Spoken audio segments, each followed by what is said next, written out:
Welcome to the show, sir. Before we talk about anything else, I have to share that I've I've changed many schools. So college, university, been through all of that. I've met many different principals, and I got the opportunity to talk to a lot of HODs. And I've noticed बहुत से खड़ूस होते हैं बहुत से non existent होते हैं it's like that in you are by far the coolest director of a university I've ever seen. I mean that to the last syllable. I actually do because I remember when I was working with Therefore Design, we paid a visit. ADYPU Yeah. mein. You gave us a tour, a little tour. At that time, I realized that you don't have that strict. Do you get that a lot, or am I the only one who thinks like that? No, I try to be easy. So, So is it like is it your because you have no offense, you have this habit of chewing something. What is that, if I may ask? it's an old habit Yeah, that yeah. still So remains with me. you don't find people like you are. I have to tell you, you're actually that cool. He was like he when we went to ADYPU, right? So he was giving us a tour. Plus, so the vibe also somehow becomes very. The students were very chilled out. In our universes, if the director used to walk, there was a fear. There was this terror, right? And sometimes people don't even give a shit about if teachers are over there.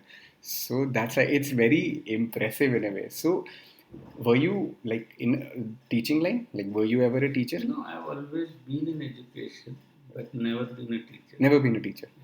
So, a little background. So, how did it happen? Like, now you are in academia and you work with different field. Like, you call yourself an innovation facilitator. So, before we reach that, a little background. Like, how did it all happen? It's interesting. Basically, I used to supply to Indian Railways at a very early point of time in my career. Indian Railways. Yeah, All right. Indian Railways. And As as a supplier, I was supplying to Indian Railways. I okay. was a vendor to Indian Railways. I did a lot of work there. Right. I developed a few products. I did a lot of import substitution. So, for do, import. do you mind being a little louder? Because, Yeah, I did a lot of import substitution for Indian Railways. okay. So I did that for about 3 years' time, and I was pretty good at it. Right. And then by chance, a meeting happened, and then I got into this thing called education. I can't even remotely relate railways to Yeah, but education. that was, as I said, that was a very early part Right. of where my professional beginning was. In Pune? In Pune only. Okay. And that was it. As I said, we had a chance meeting, and Okay. then I got into this domain of education. Right. And since then, I have remained here. Right. Because every day is so exciting, exhilarating. So why I'm- think of anything else? And plus, now that I don't know anything else, so it's been 2.5 decades, right? Yeah, it's like a fait accompli, right? Right. So what were you, what did you study when you were in I college? did a computer engineering. Computer engineering. Yeah, but that was, I mean, that and what I do Yeah, has are got. actually. I'm a lawyer by yeah. degree. So that has no connect. Right. Even like a computer, I also use just computer from word processing, Excel, and Right, those whatever point of view, that was in the and- books. Yeah, so no residues of those things anymore. So then this railway thing was business, like Yeah, it was a business. right. And due to happenstance, this meeting happened. Yeah. And, oh, nice. So what was your early experience? So was there any drive, or did you see an opportunity? Very frankly, there was no specific drive per se. Right. It was a good opportunity, Okay. and kind of I felt, okay, why not this? And I got into it, and Right. since then I've liked every moment of it. So when you entered this field, what did you enter as? Like, what were you doing? I've always been stuck with this position called director. I might have done different roles. So I might have done different things, but that is what I have been stuck with. okay. Never grew in my life in the last 25 years. I wouldn't say that. After looking at your I so-called mean, resume, in terms of the positioning. okay, point of okay. view, So position. schools or straight away universities? University is the first opportunity that Okay. I got to work for a university. Right. And it happened to grow from within what I was doing. within the same But sir, institution. I'm really curious. Really, so this meeting happened. How does a person in railway, and was it like, But what did they see to choose you as a university ka director from railways? Like there has to be something, right? No, no. So university is today. No? Okay. So at that time we set up engineering college in 2004. Okay. Sorry, 1994. Huh. And then by 2000 we set up few schools as a Right. part of that group. Okay. And then it was a few other things. In 2010 I started with the DY Patil group. Right. In late 2009 in fact, not 2010. Okay. And then I've been since then with the DY Patil group. The group gave me the opportunities to, when the university was coming up, I worked on it. So naturally, I remained there, and then I grew up in my own role. So you entered education. What's your take on teachers? Generally, teachers like what? So I've always had this desire. It's still a desire because I never had a good teacher. I know teacher is a very, it's a small part when it comes to your field. That's just one part of the field. But at the end, it boils down to student and, growing future ever. So teachers play the most important role, right? So the thing is that I never got a good teacher in my life. It was my, bad luck. And there were many who were competent enough, but वो एक होता है ना गुरु शिष्य वाला relation. You get that. Did you ever experience that, or did you feel that that is required or something like that? So I think the modern version of education doesn't allow that guru shishya thing to happen. because I mean, there are so many it's a students. structural issue, basically. Right. It's not an issue with people. It's not an issue with their mindsets or anything. Right. The structure is such that it doesn't allow it. Having said that, I think as in any profession, anywhere you go, there will be good ones, the mediocre ones, and not so good ones. Sure. And I have happened to see a lot of very good teachers, faculty in my last 25 years. Right. And even similarly, I can relate in my school time, I was taught well by really good teachers. And we still remember when even we old friends, school friends, when we meet, we still remember those teachers. Right. So, yes, and maybe at that time you may not feel the value. Maybe you grow a little older, you might start you start relating what you are doing with what you were told. Yeah. So that's the thing. It's not something that is very overt, but it is there somewhere. You will always remember good one, and also you will remember the Bad ones. really bad ones. Sir, because I remember, sir, so I'm 30 right now. I'm 30 years old. So I don't know whether it still prevails in schools, but when I was young, 12, 13, 14, sir, our teachers used to bash us up. I'm not right. It was very common. Now, if you tell the kids, I don't know if it still happens. So, did you, at my school, was it a co-ed school? No? Just girls. Yeah. So girls never used to get they never experienced the brunt, right? But we were like, It's not allowed. Like it's see, not see, allowed that's how kids anymore. talk. Earlier, we were scared to tell this thing at home because we were scared कि homework नहीं किया घर वाले अलग से मारेंगे. So वो वाला होता था. So is it? Do you think it's? I don't know. I have, I really wanted to talk about this to someone. Now that I think of it, whatever happened at that time, we used to laugh because it was a group. बच्चे थे, लड़के हैं, सबको डंडे वड़ने पड़ रहे हैं, मुर्गा बनाते थे, blah blah blah. We never used to study. But now that I think of it, I really wish that I had a time machine. I really want to bash a few teachers up. I'm not lying. This is a very, because they used to hit us like properly. I don't know whether they were frustrated or what, but if we didn't get our paper signed where the marks were less and all, so we used to get beaten up. And I'm talking good schools. मैं ऐसे normal छोटे पुराने सरकारी school जहाँ नीचे बैठ के पढ़ाते हैं वो नहीं. Proper. I'm talking about army schools and stuff. In your experience, did you ever take action against this, or what do you think about this? First of all, fortunately, I never had an issue from a student or from a teacher. Right. Because, as you rightly said, in the present times, the things have changed. Most of the time, the teachers are aware of that they are not expected to do these things. Yeah. So it rarely happens. And sometimes even if it a little bit happens, it's blown out of proportion. Yeah.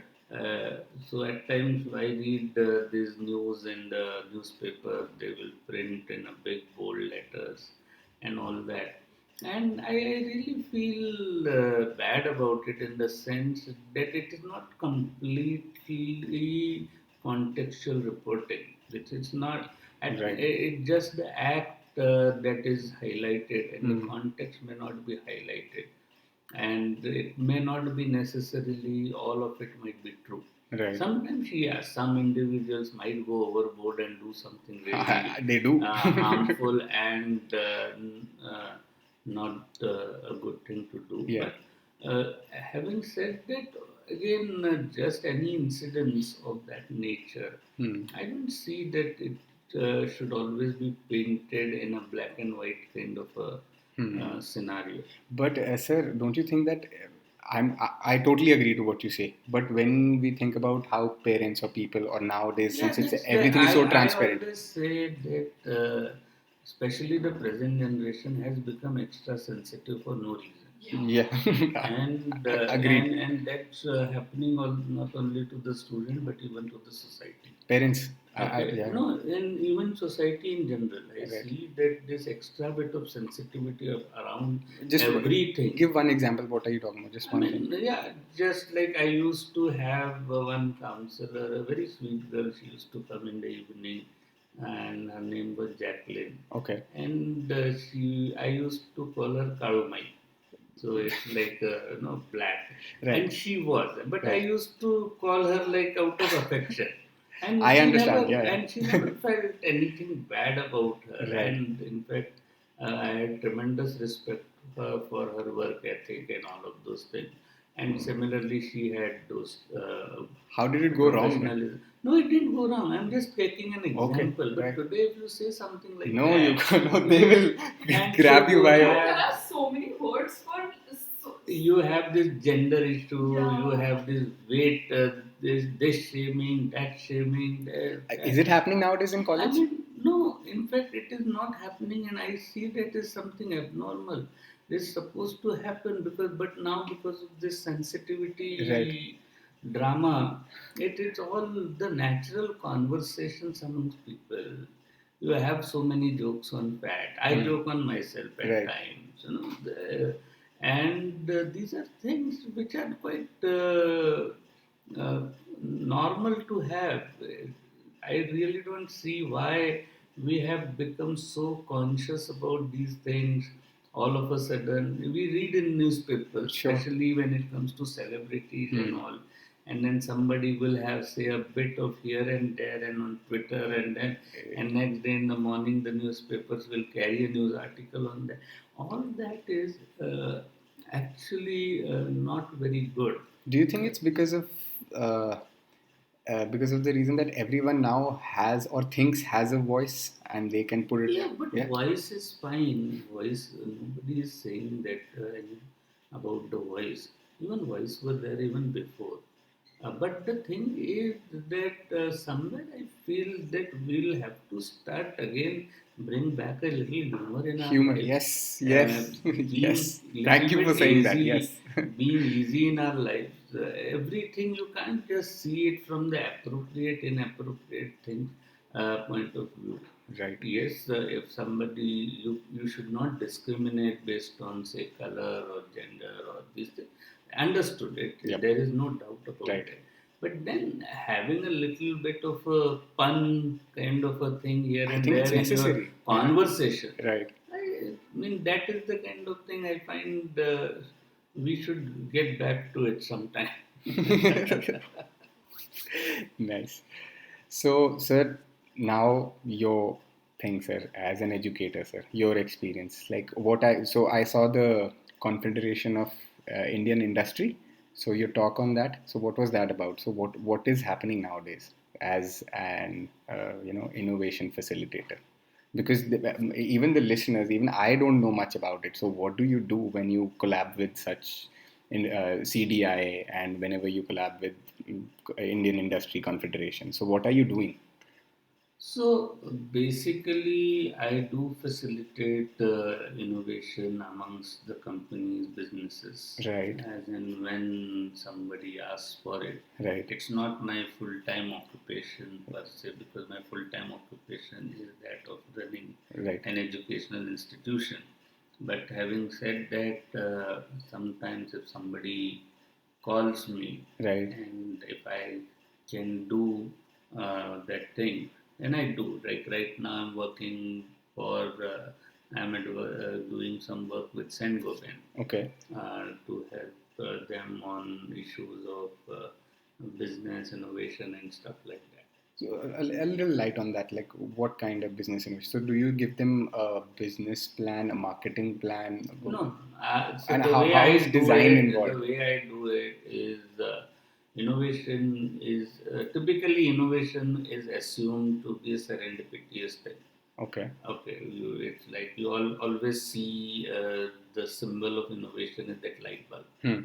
Okay, and that light bulb is an indicator of a serendipity that it happens. You Epiphany. just get an idea, Yeah. and like an Archimedes, Right. you just fall in your tub and then run out naked, Right. saying "Eureka, Eureka." That is the kind Yeah, of yeah, yeah. imagery that Absolutely. we Yeah. have in front of us when we call innovation. Yep. The word innovation. But the fact is, in today's time where the competition has become so strong, the times are challenging, and naturally, just by running your business the way it is, you can't succeed. So you have to innovate Right. on a very regular basis. So much competition. And if you were to innovate on a regular basis, Right. you have to have structured innovation practices. Right. You can't rely on the serendipity. You of can't run naked somebody. every single day. Yeah, that might happen Yeah. once in a while. Yeah. And there are, of course, always there is alongside the radical innovation, there will always be incremental innovation. So you Right. could look at the incremental innovation, and at one point of time, you might achieve a radical innovation once you are into the practice.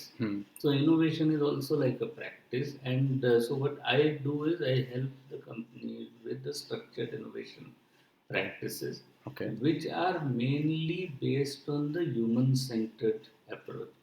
So the human-centered approach is about what eventually whatever we do it for people. Okay. Yep. Either it's a commercial thing or it's a social thing. It's eventually meant for people. Yeah, we're giving. Yeah. And in our discussions, we often forget to understand what is it that the people might desire. What is it that those are which are the unmet needs of the people. Express needs, fine, you could have express needs, but express need are limited because people can only express To an extent. vis-a-vis their own experience. Right. Canvas. Anything out of their experience canvas, they will not be able to express. So naturally there are, but at the same time there are a lot of unmet needs. And these unmet needs are the ones which you must try to uncover, which could lead to the innovation that you need to have. And it's more of a it's kind of a balanced approach between what is the desirability, Right. what is it that the people want or might want, whether it is technologically feasible, whether it is financially, business wise viable. Right. And once you bring all these three things together in equal measure and have their equal kind of a proposition, then you would be able to have something which is more sustainable. I would love to have an example of this. For example, you said you are working with Saint Cobain. So just any So example. an example is like, for example, I would say, I always say that it's not important to find an opportunity in the market. Yeah. When you say opportunity, what you essentially Profit. do is you try and find a gap in the market.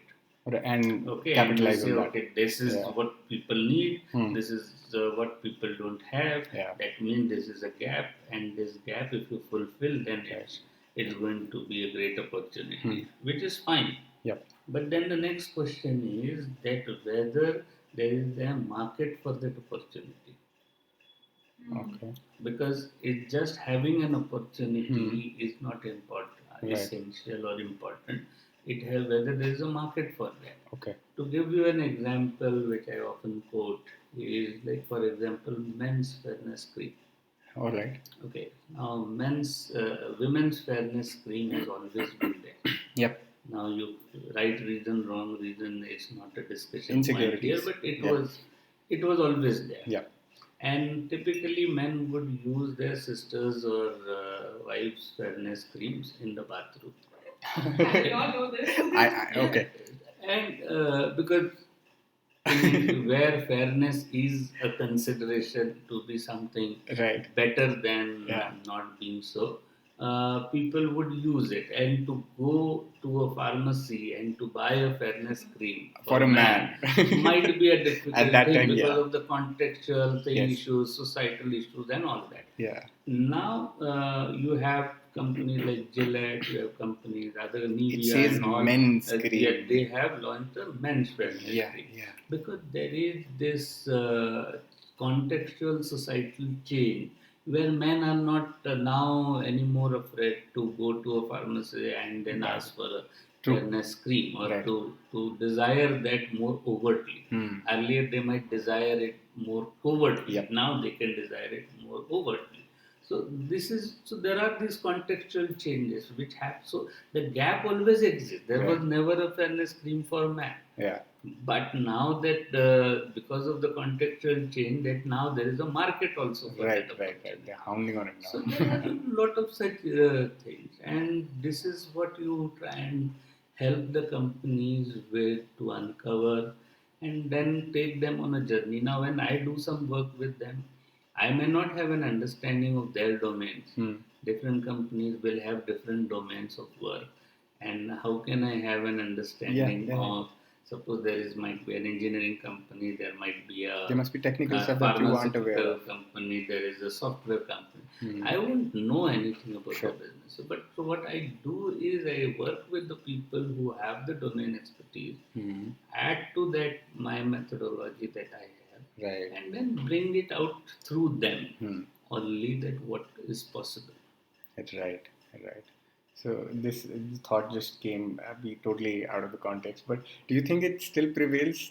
It was totally related to men's fairness cream. So the fairness factor, do you think it's still there? I see. It's always I'm not talking about the insecurity it's about always men. an aspirational issue. So see, whenever we have public conversation, we try to be cagey about it. Yeah. So we use the word insecurity. No, it's not an insecurity. It's an aspiration.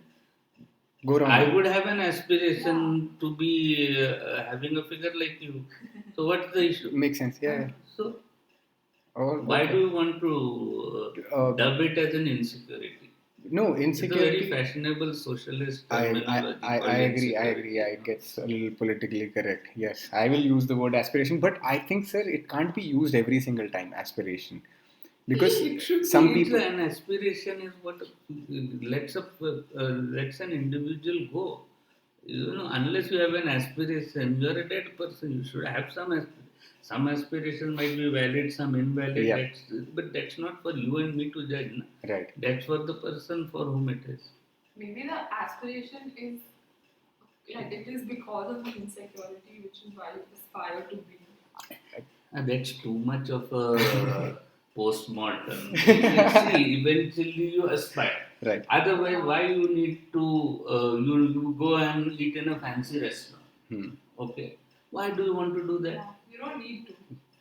You can get cooked at home, but there are aspirations. Right. There are other emotional values that are associated with that.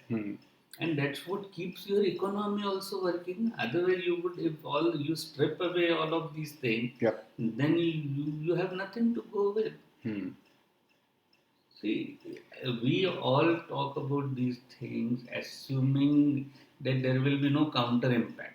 Right. There is a counter impact because of these different stages of aspiration, which go hand in hand with the achievement of an individual. Right. Okay, you grow up, you want a bike. Right. Maybe your first bike would be a small one purchased for you by your parent. then you want to get a better bike once you start earning, Right. then you want to have a car, then you want to have a better car, then you might want to have a luxury car. I mean, that grows, the aspiration grows vis-a-vis your achievement. Right. And that aspiration is directly connected with your economic cycle. True. If you kill the aspiration at the first step itself, your economic cycle is also going to be affected. Right. So on one hand, you want economic growth, Right. and on the other hand, you say no, these are all bad things. How can these two It's things a work? perspective I never thought about earlier. You say, I am okay with no economic growth, I'm fine. Then then you are allowed to say the first thing. Right. But you are not allowed to do the first without having an understanding. But what that about the second. stigma attached to such things as weight or color? There's Is anything odd will always stand out. right. Any odd thing that is good will stand out. Somebody is meritorious, that person will stand out. Okay. Something that is not meritorious, something that is odd in a negative way also will stand out. Right. People will have fun at it. Go at it. I like the way you and think. you need a little bit of that.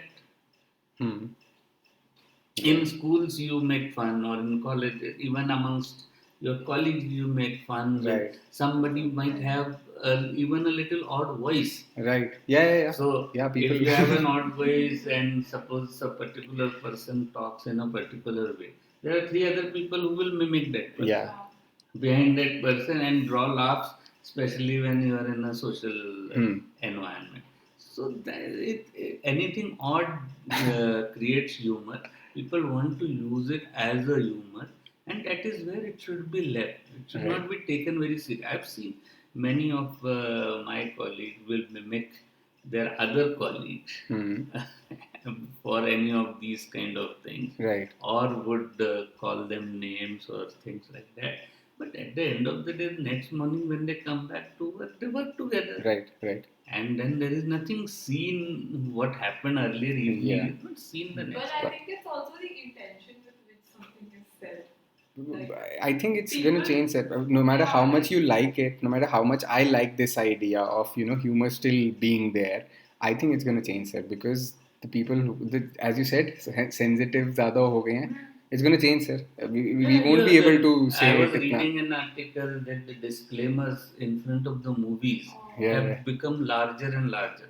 Trigger warning, blah blah blah. There's so many. We don't mean offense to this.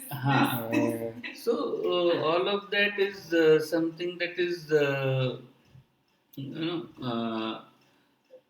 restricting actually. So freedom of speech. Yeah, and it actually flies in the face of freedom of speech. It does. Yeah. And it is the same type of people who stand and cry for both. The freedom of speech also, and then they will be sensitive about everything else also. Again, it's the same problem. I think it's lack of knowledge, and they just want to say something else. Or lack of brains. Ignorance. It's pretentious. Yes, absolutely. It's pretentious. Absolutely, yeah. And just because they are, say, in the media industry, or they are in places where their voices are louder than the others, it prevails. So this judge जो बड़े reality shows, dance shows को judge करता है, British guy, Morgan Pierce. Have you heard of him? Morgan Pierce, famous face. अगर आप देखोगे, you will get to know. So he recently he came he was talking in a talk show or something. So he was saying that liberals nowadays are getting, it's so dangerous that they are the ones who don't tolerate anything anymore. Exactly. They are the ones who are not tolerating anything anymore. They call themselves liberal, but no one can crack a joke, no one can, and they'll be the first ones to shout. And and many people, I have friends who were absolutely like this, normal, having fun, but they never said something against, country or people or whatever. But even अब वो change हो गए सारे. Suddenly they've become very aggressive, and no matter पकड़ लेते हैं पहली बात बोलेंगे, okay, that's that can't be tolerated, blah blah blah. So yeah, it's going on a wrong path. Not liking it. Back to Sir Design Mark. So what's the design and industry ka thing? I've worked with design company, and I know the nuances now, the design ka. But I am really interested to know more about how design helps in doing things which are beneficial for a common man, like not just business product वगैरह वगैरह, but there was this conference where this guy came. They a very simple thing, like कि उन्होंने road पे ऐसे marks डाले थे. I've forgotten कि किस कंपनी को वो represent करते हैं, but your contribution to design and its design's contribution to industry and growth. I want to know more about that. See, the one of the classic definitions of design is to change an existing situation into a preferred one. To change an existing situation Okay. into preferred one. Okay. So when this house was made, Right. this place was made, it must have been a bare shell. Yeah. Then it was that was the existing situation, which was converted into a preferred one. I have a better example. When you came, this wasn't this, and yeah. So that, and naturally anything which changes into a preferred one, Right. is going to add to the quality of life of people.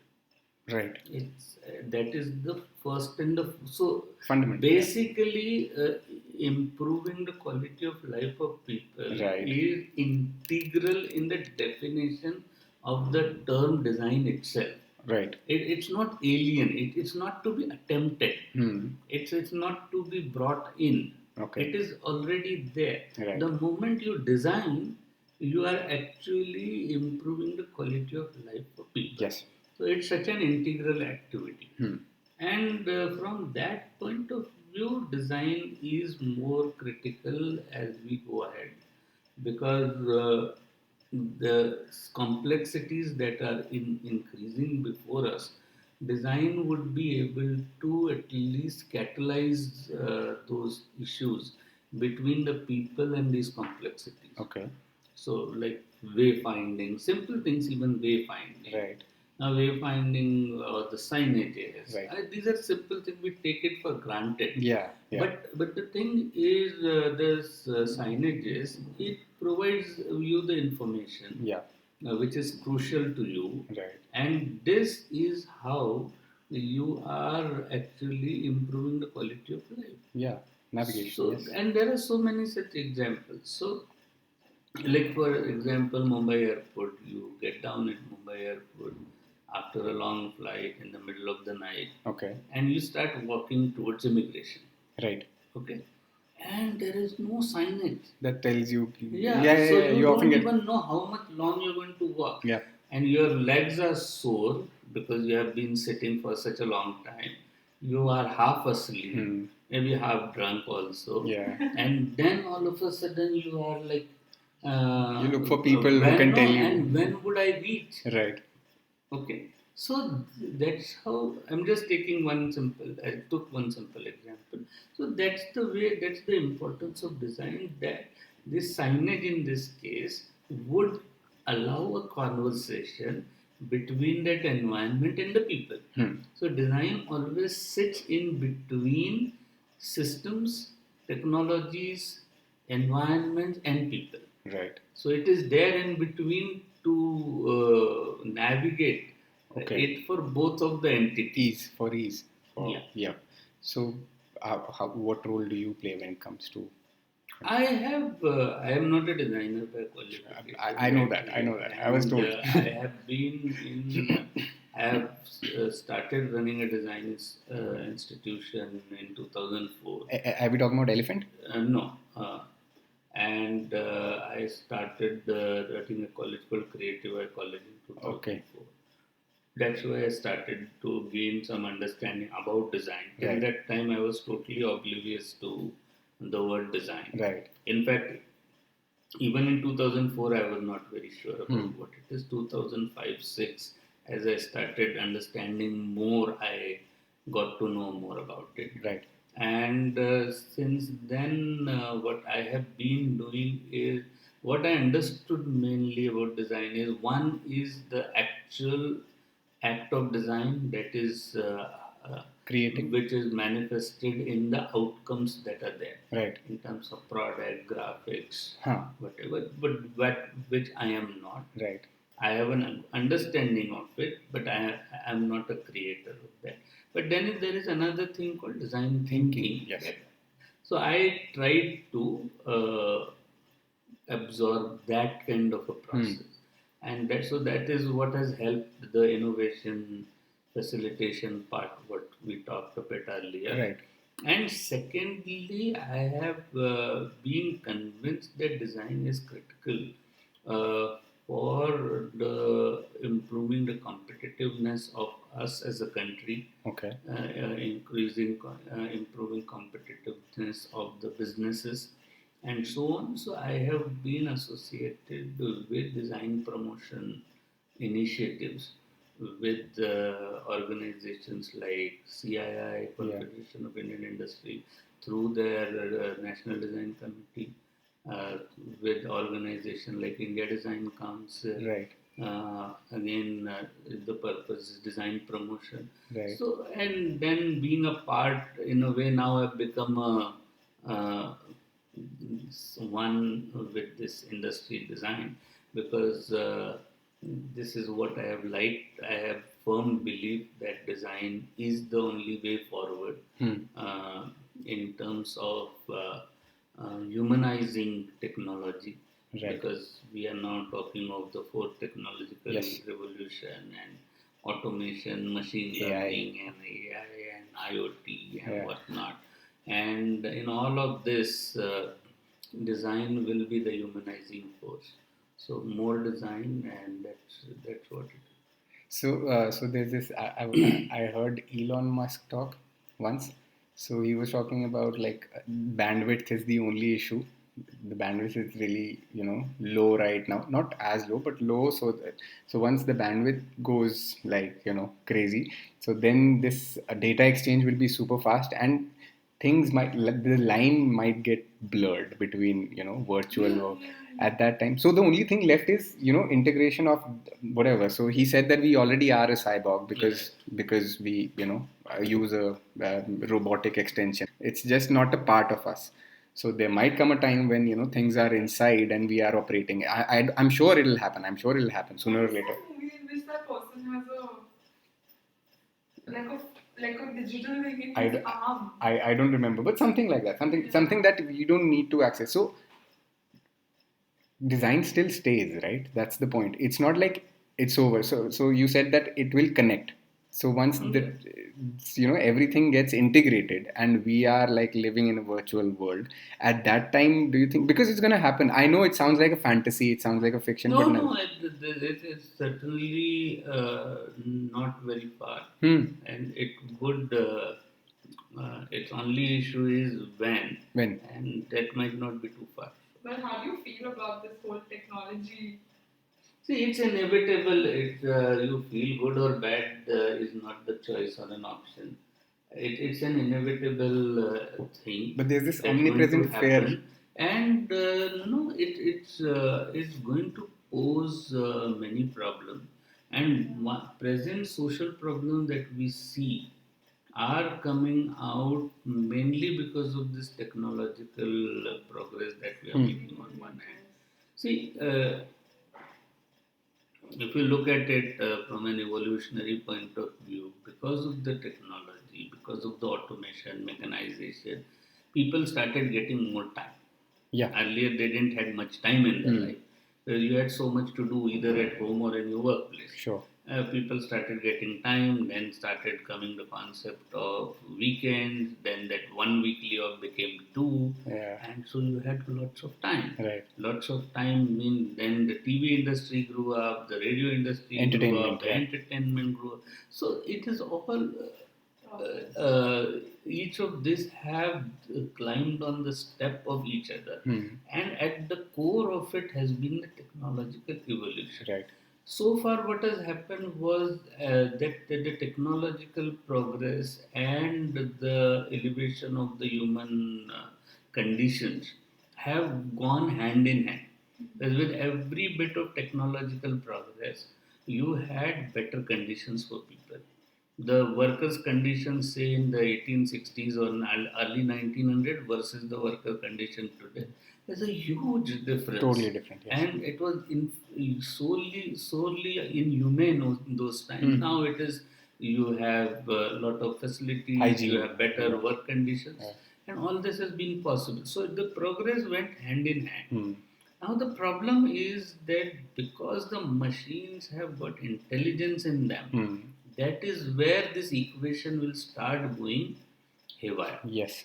The more the intelligence that the machines get, the more it will start taking away your work. Right. Earlier it was substituting your work. Yes. Yes. Earlier it was aiding your work. Right. And that technological progress needed you to also progress mentally, to absorb that understanding, to gain that technology, to learn about those things. Now the machines are learning on your behalf. Right. The more they learn, the more they take away things from you. Right. So that's one set of the things. The second issue, and which is again economic, is because earlier, because of this steady progress, Right. the economic rise was also there. Right. So new technology, new people, Right. they will study this, Right. they will get that job. Right. Since they are doing a job which is novel at that time, they get paid more. Right. That's how you kept on getting paid more, and the pay scales rose. Right. Okay, now with machines learning, Right. the elementary job where people were paid will go away, and even if they stay, they'll say, okay, the companies will say, okay, I will have you at this price point. And you will accept it because there is no other option. Yes. Because there is nothing else available. So on your pays and all the money that you are earning might stagnate. It's already stagnating. Right. Around the world. The Right. pay rises are not that much. No. So, and this is giving rise to economic disparity much more. So the promoters of the companies Right. are gaining a lot of money, but they are able to generate that kind of business with fewer hands. So the equal distribution of wealth, Right. which was there earlier, and I'm not talking about the charity, I'm Right. talking of distribution of wealth as a result of enterprises, people working for those enterprises, and they getting paid in the Salary, bargain. yeah. So it was a good harmonious kind of an It was. understanding where there was a promoter who was certainly earning much more, but the gap was not that huge. So that ecosystem had, it required skills, right? People were working because they have to deal with machines and manual work as well. It required skills. It brings me back to, it's kind of a full circle. So it brings me back to your profession. So right now, for example, Ajeenkya Patil University. So you have this design, transportation design, right? So let's assume that after a few years, all these things are going to be designed by AI. Like human brain won't be required anymore. They will find the golden ratio of particular vehicle or whatever, and they are designing stuff. So you see, पूरा का पूरा university का एक department है working on their skills. The vanishes. universities may not exist. Yeah, that's the fear. That's the fear, right? That's No, what. it's not a fear. It's an eventuality. Now you may fear it or you may be prepared for it. Right. But that because why does one come to a university? Us or anybody else? You come to a university to gain knowledge. To gain knowledge. And that knowledge results into you getting an occupation. Yes. That occupation results into you earning a livelihood. Right. Now knowledge is available everywhere. If you just have to ask a question and you get it. Yep. Knowledge getting you an occupation does not work because occupations itself are going to reduce and they might become very niche, or they might go into the method of work might change. There might be more freelance work than the full-time paid work kind of things. And so at every of these junctures, since there is a kind of a change that is happening, it is very difficult to assume a university's future in next even 10 years time. So to ask this question itself, that what might happen, because if it doesn't remain, so in few years from now the university campuses may be there just for socializing, or at the most to use some specialized laboratory infrastructure which you may not get access to on your own.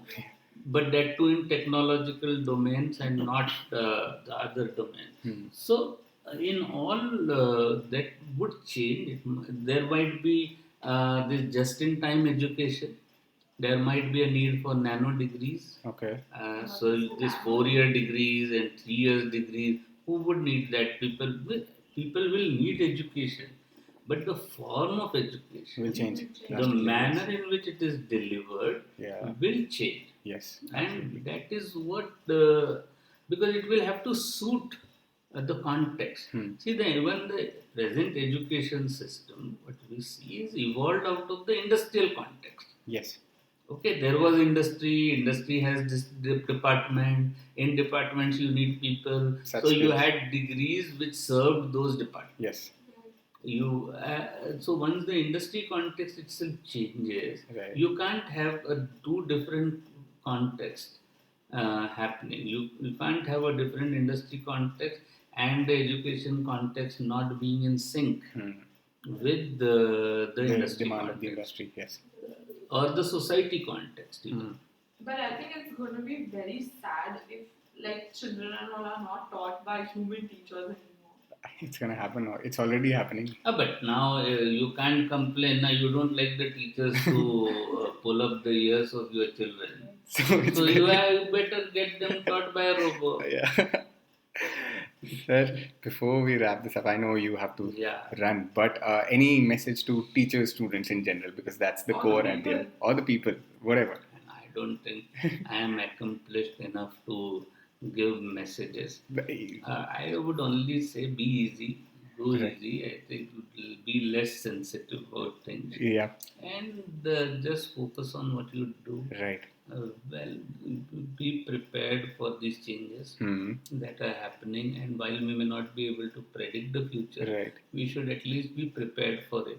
Right. And perhaps in some of the cases, you might even be able to contribute to that changing of the future. Right. So that's it. And anything else for you in the coming future? Like, would you like a switch or a shift from this? No. No? This is it? This is it. Perfect. I am personally, I am in a very happy zone. You look like that. You give that vibe, sir. That's why I said you're the coolest director ever. I would not want anything of it to change. Perfect. That's nice. Yeah. It's lovely talking to you, sir. Thank you so much. Okay. Thank you so much. Thank you.